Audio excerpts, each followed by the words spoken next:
Welcome back. I'm Uday Pratap Singh. You're joining us on Newsx. President Donald Trump's second-term policies are fueling recession fears worldwide, according to economists and the IMF. Since January 2025, sweeping tariffs, including a 10% baseline on most imports and much higher rates on China, have raised U.S. consumer costs by $1,200 to $3,800 per household annually, slowed GDP growth by up to 1 percentage point, and triggered global trade retaliation.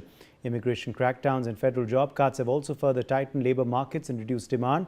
Compounding this, Trump's decision to join Israel in military action against Iran in late February 2026 has unleashed a major energy crisis. Iran's closure of the Strait of Hormuz has disrupted roughly 20% of global oil flows, driving prices above $100 a barrel. The IMF warns its war has halted prior growth momentum. Global GDP growth is now forecast at just 3.1% for 2026, with adverse scenarios plunging to 2% or lower, signaling a potential worldwide recession. Inflation is rising, hitting emerging markets and Europe especially hard. The combined shocks of tariffs and the West Asia conflict are darkening outlooks globally, raising stagflation risks and uncertainty. Experts all around the world are predicting a recession. Let's take a look at some of them and what they are saying. So what is the analysis? Well, let's quickly explain to you. This is what CNN is reporting on Trump's actions reportedly causing recession. How the Middle East war could spark a recession is what this piece clearly says. If Americans cut back on shopping, traveling and going out to eat, businesses would be forced to lay off workers, causing consumers to cut back further. That can become a doom loop that ends in recession. Meanwhile, Harvard Business Review has this to say: will the Iran war deliver a long-predicted U.S. recession? Though the prices of oil reliably grab headlines, it's the duration of price moves, not the level, that matters more. Oil at $300 for a few days would be far preferable to oil at $150 for several months.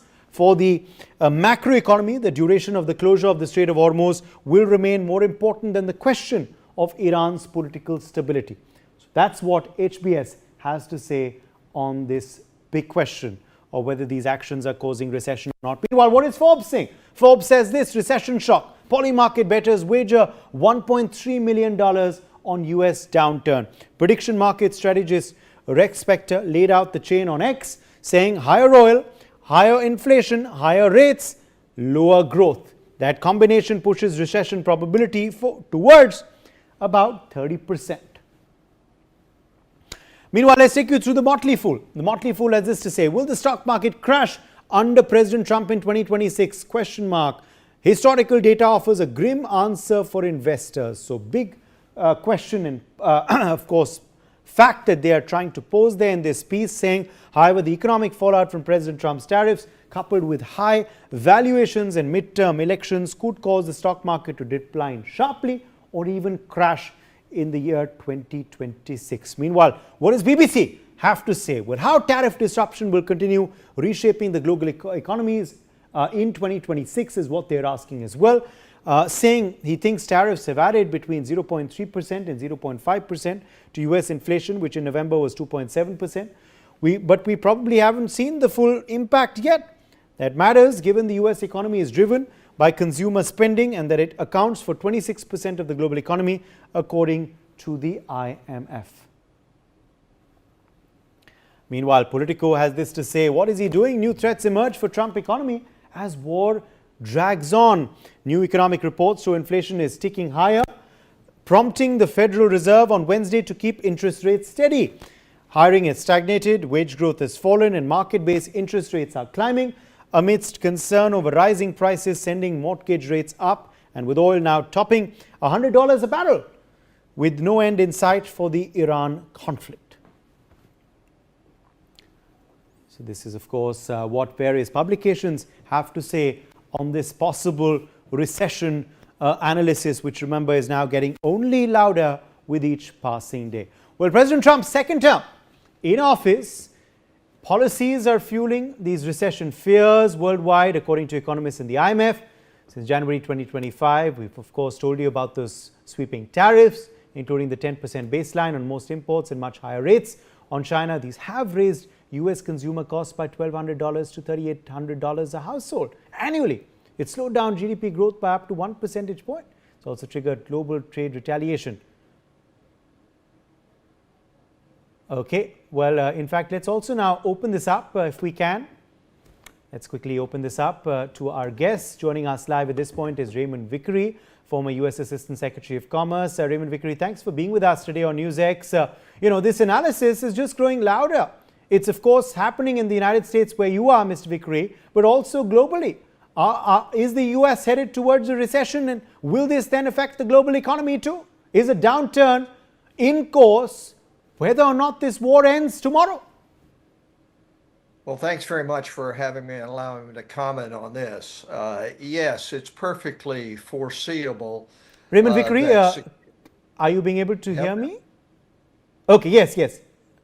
Yes, can you Please hear go me ahead. now? Yes, I think this is all perfectly foreseeable.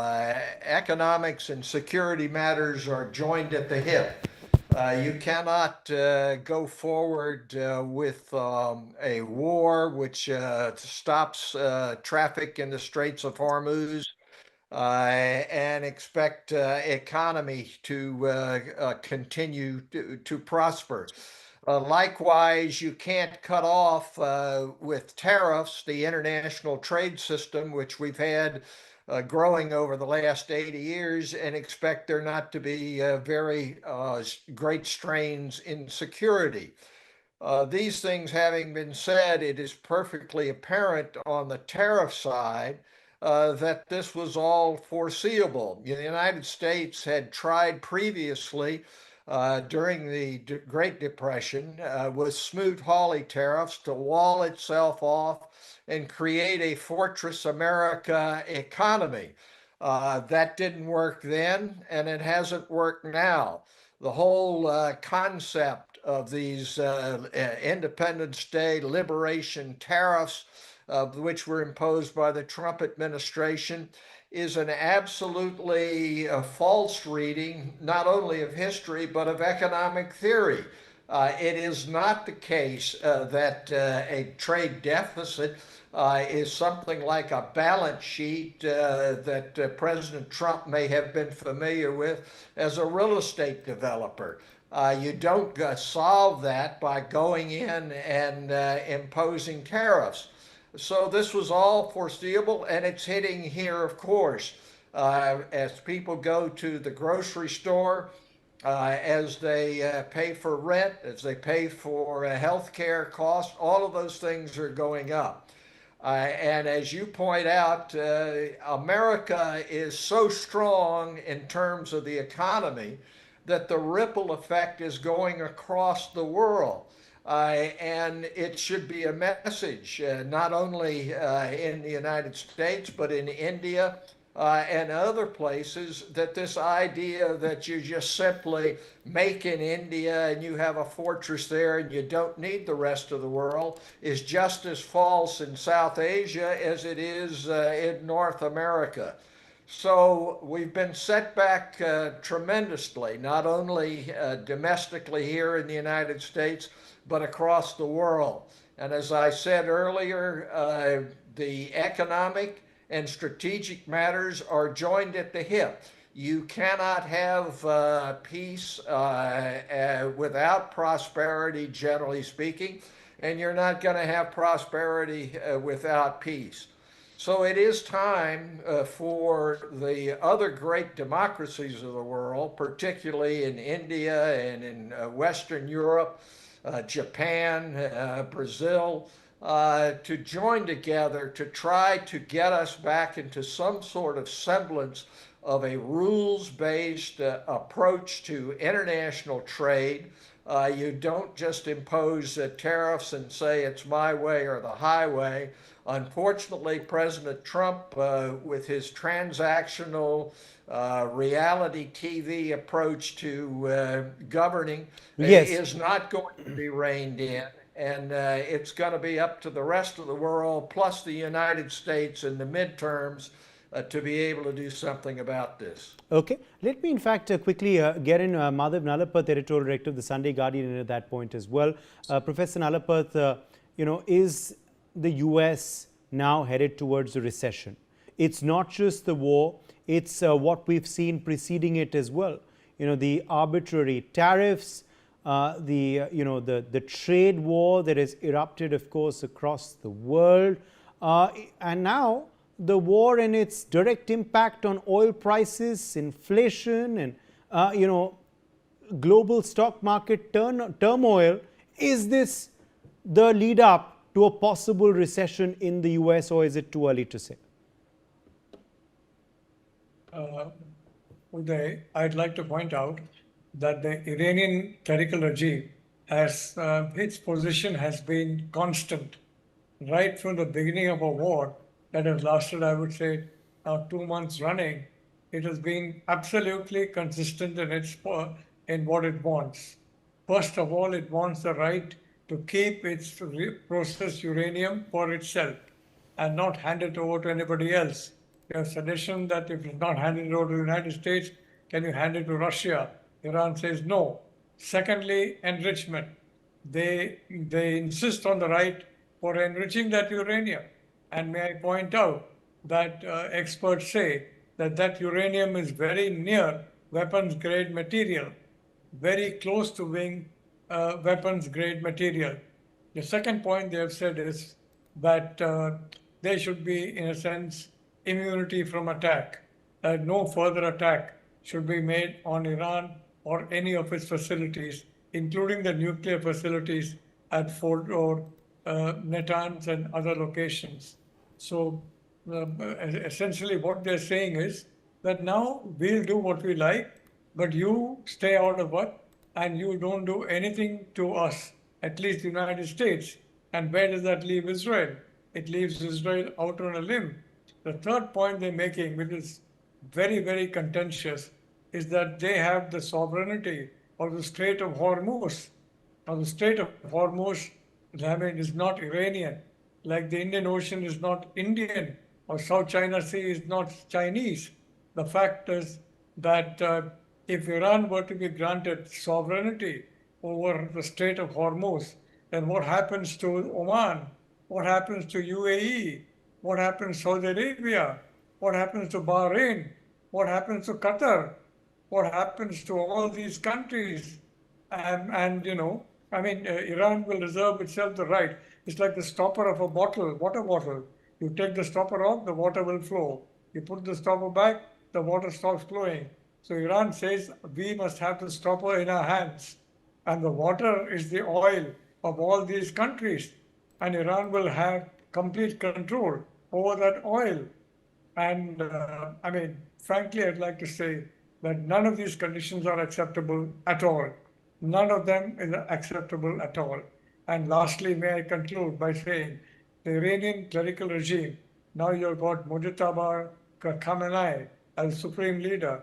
The IRGC is basically functioning under a supreme leader. And the supreme leader has completely been silent on the issue of nuclear weapons.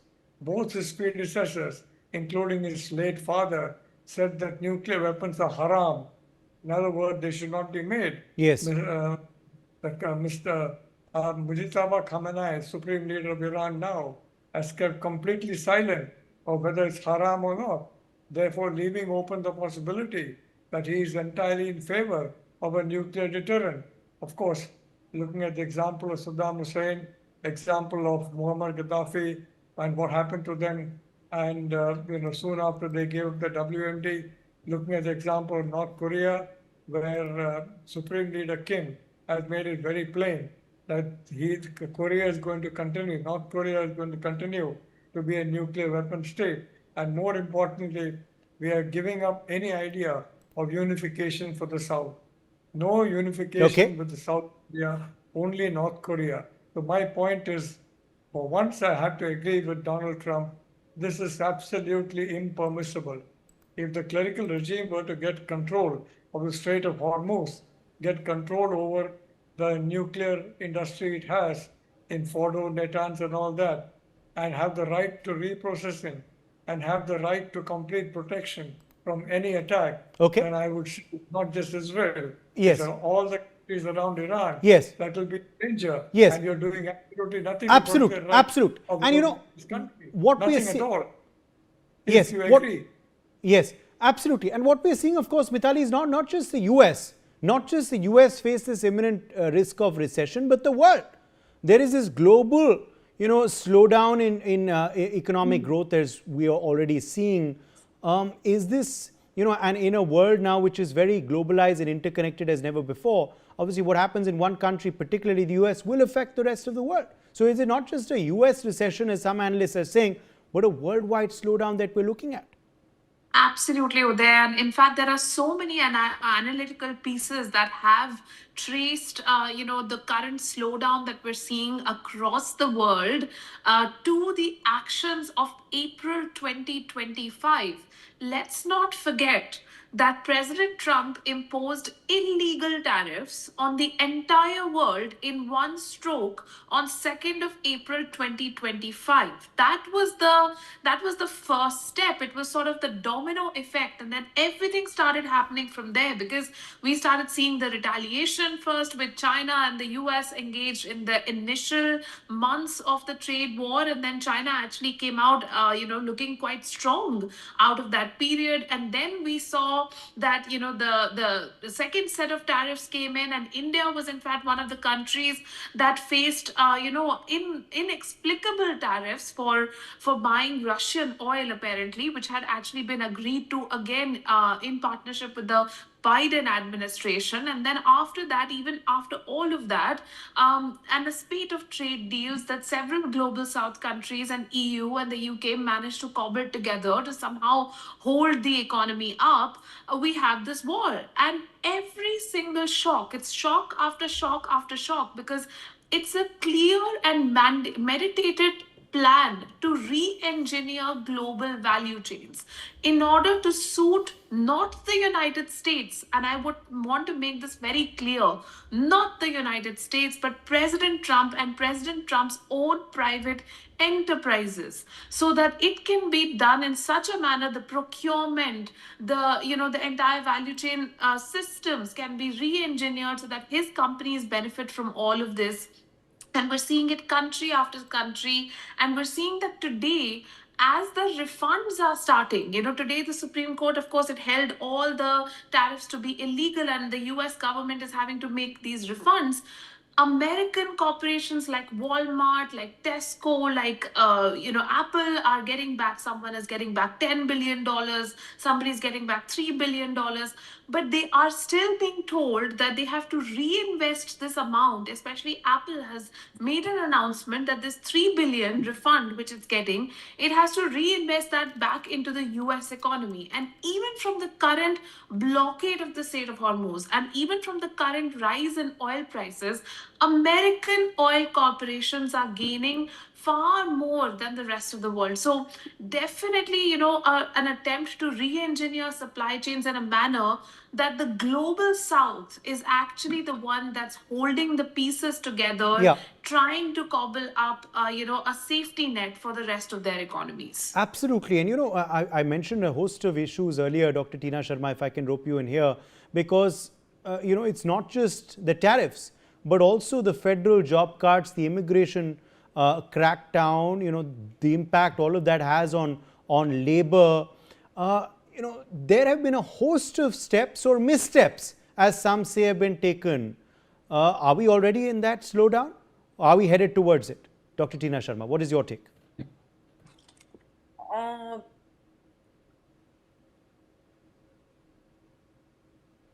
Can you just, I missed last two I lines. said, is the US already in that slowdown, or is it coming? See, absolutely. I mean, I agree with most of the panelists here.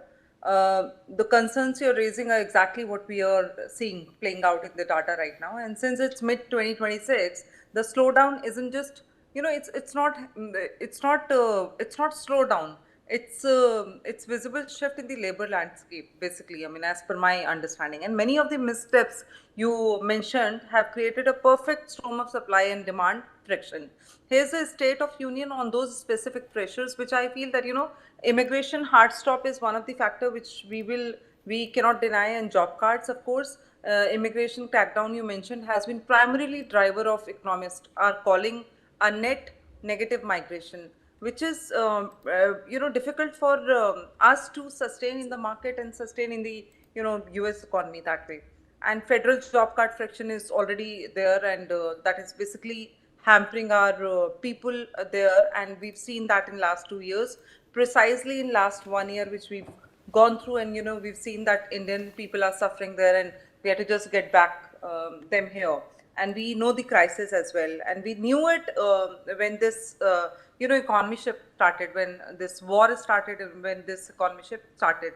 So now it's a negative migration year for us. For the first time in over 50 years, probably, we've seen periods where more people are leaving the labor pool than entering it. So that's quite a quite a concern for us. And federal job card friction is another issue which I have already mentioned. And labor supply shock is I'm pointing out in pointers so that people, I mean, we understand that where are we lacking.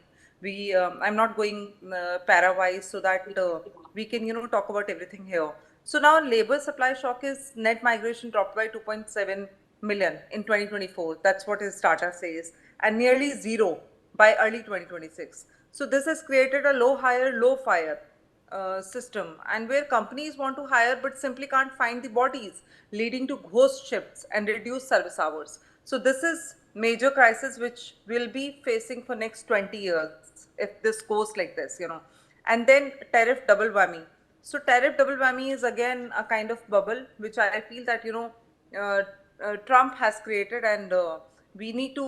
I mean, we don't have ways to fight with such things, because it is my way or highway. Somebody, I think Mr. Vickery has said it, my way or highway, and I completely agree with it. Tariffs are often discussed as a trade issue, but their impact on labor is indirect and painful, and that we should all know. We should know that it's absolutely painful for the labor. Cost push inflation, which is it was Q1 2026 was a manufacturing boom, higher input cost, steel products like steel, electronics have led to the sector shedding nearly 70,000 jobs over the last year. It's hard to expand the factory when the parts and the people both cost 20% and more.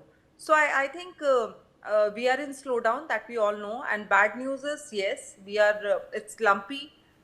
We saw negative job growth in December 2025, November and December both, in fact. And again in February 2026, losing over 90,000 jobs, approximate 1 lakh jobs, which is sad, which is actually disheartening for a country like India. And unemployment has ticked up around. I think the percentage would be around 4% or 5%. That should be. And resilience factor is another factor where I feel that curiously, business investment rose in early 2026. Prime age women labor participation hit an all-time high of 78.5% in March, which I think it's approximate 80% now. Okay. And I feel that it's something. It suggests that while the new labor immigrants has been cut off, the existing labor is working harder than ever. Absolutely. But and there's also been this entire US-China trade war as well, which has had its impact. Costs in the US have gone up. For domestic consumers there, which have fueled inflation. But could all of that change, Professor Nalapat? Could all of that change? Because the US president is in China this week. What are we expecting, and what is going to be the economic impact of that visit as well? Professor Nalapat. Trump is going to China in about a few days' time. And what Xi Jinping wants is, supposing he blinks on Iran, then he may blink on Taiwan. And we're talking about computers here. The previous speaker, very learned speaker, was talking about computers, about electronics. All of this depend on computer chips. And which is the largest maker of computer chips in the world? Which country? A small country called Taiwan. So today you blink on Iran, how will the Taiwanese feel? And they may feel that you may blink on Taiwan as well.